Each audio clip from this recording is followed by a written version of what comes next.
I'm Welton Gaddy. Welcome to State of Belief, continuing coverage of the 2020 Democratic National Convention across America. Most Americans don't even know it, but the Democratic Party recognizes a virtual 51st state. It's called Democrats Abroad and encompasses eligible U.S. voters around the globe. Anya Leonhard is active in Democrats Abroad, Saxony in Germany, a medical student at Leipzig University. Anya is the daughter of first generation immigrants and was raised in a multicultural German Chinese Unitarian Universalist household. Anya is also a delegate to the 2020 Democratic National Convention. Thank you, Anya, for taking time to be with us today. Thanks for having me. How big is the membership of Democrats Abroad? Do you know? So I actually didn't know until a few hours ago, and I asked our international chair, and she said it's okay if we don't know. It's 200K, but the number we like to focus on is actually the 6 million Americans living abroad who are eligible to vote. So while only 200K of those are registered with Democrats Abroad, 6 million are eligible to vote in the United States. And so say again, how many delegates are assigned to this group? So we have 24 delegates. We have 13 pledged delegates. So those are delegates pledged to a candidate. We have 4 pledged to Vice President Biden and 9 pledged to Senator Bernie Sanders, who won our primary with about 60% of the vote. And the other delegates are either campaign appointed delegates for special committees or automatic delegates who are members of the DNC, who each have half a vote. So we have 8 DNC members with half a vote each. So you are a pledged delegate. What's that mean? So I'm a pledged delegate, which means that I ran to represent a specific candidate at the convention. So I ran to represent the Sanders campaign at the convention. And that basically means that I'm pledged to vote for him. Whether that pledge is legally enforced depends on the state. I believe you have to pay a fine in some states. I don't actually know how that is for Democrats Abroad, but it's expected that you vote for your candidate during the convention and also to represent your state. So in this case, Democrats Abroad, the Democrats Abroad platform, and generally the voters of Democrats Abroad who voted for my particular candidate. Mm-hmm. Yeah. So the way you describe that, is that about challenging the Biden-Harris ticket or more about making sure the most progressive platform possible comes out of the convention? I would say it's about making sure that we amplify progressive voices.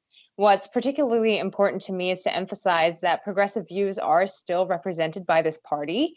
It's not inherently about challenging the Biden-Harris ticket. Many progressives are mobilizing behind Biden-Harris. I mean, Senator Sanders' speech last night, he was very clear about our need to unify as a party.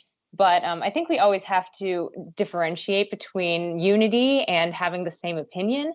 I think it's really great that our party is so diverse, that it represents so many different perspectives and interests. And I think that we honor this diversity by having conversations, having discussions about things that are important to us. So tell me, I know we're only the second day in, but how is it going for you? What are your feelings? What is it, a surprise or is it exciting or what is it? So my feeling is mainly actually tired because due to the time difference, everything here is night. So I'm actually in London right now with the other UK delegates.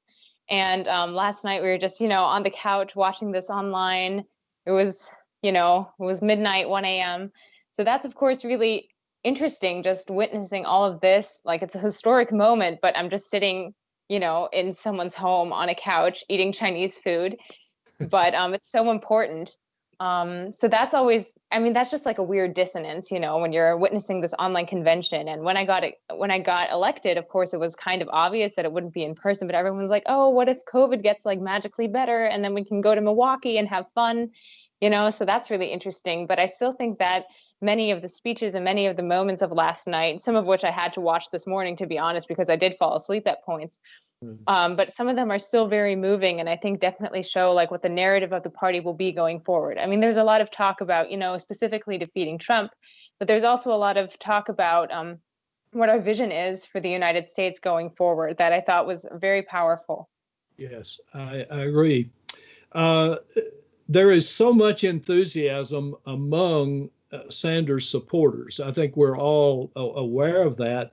What's your feeling about if that can be translated to Joe Biden as a candidate? I think that it can be translated to Joe Biden as a candidate by focusing on, like long-term reform of the structures that even led to Trump in the first place. I think what frustrates many progressives and many Sanders supporters is when people are like, okay, well, as long as we get a Democrat in the White House, our fight is over. Because for many progressives, the fight begins with a Democrat in the White House. But I think in order to even start that process of, sustainable reform, we have to put the pieces into place. And I think that it's motivating for many progressives to think about, look, we cannot do work with Trump in the White House. We can do work with a Democrat in the White House. We can do work with a Supreme Court that does not have a conservative majority. We can do work with good secretaries of education, of state. These are just kind of things that we have to have in order to keep pushing for our progressive movement. Yeah. And yeah. Well, I know this is your first time participating in this way, and I know you're tired, but I would love to hear what you've learned about politics and patriotism from this process, even as the country is in such unprecedented turmoil right now. Well, I definitely learned a lot about myself and how I view American politics in relation to myself. I think that before I ran as a delegate, I wasn't even aware of how much I had detached from an actively American identity. In Germany, I'm often racialized as ethnically ambiguous. I mean, I'm half Chinese, so people never really believe me when I say I'm American. For them, American means, white. And due to the frustration I was feeling at the Trump administration, it was easy for me to just say, I'm not really American. I just kind of block that part out of myself. But during my fight during my campaign to be elected as a delegate and just talking to all of these people who live so far away and care so much, I think I really started to conceptualize patriotism as something you can actively reclaim. It's something you participate in. It's an act of, trying to do what you think is right and what's best for your country. Even if you don't live there, I think there's something very powerful about the work of Democrats abroad, because I think it's so deeply empathetic. A lot of people have been abroad. Our chair has been abroad for 21 years. So of course you can say, I live in a country where I can go to the doctor without having to worry about a medical bill. I live in a country where my kids can go to university for free. But I see people in my home and maybe family or loved ones I left behind, and I'm still going to do this work, and I'm going to devote so much time to it to fight for them instead. So I think that was really inspiring to me to just, I think it's like the opposite of disillusionment, the work of Democrats abroad. So that was really inspiring to me just in my personal work. Thank you. Give me one other thing you really want us to know.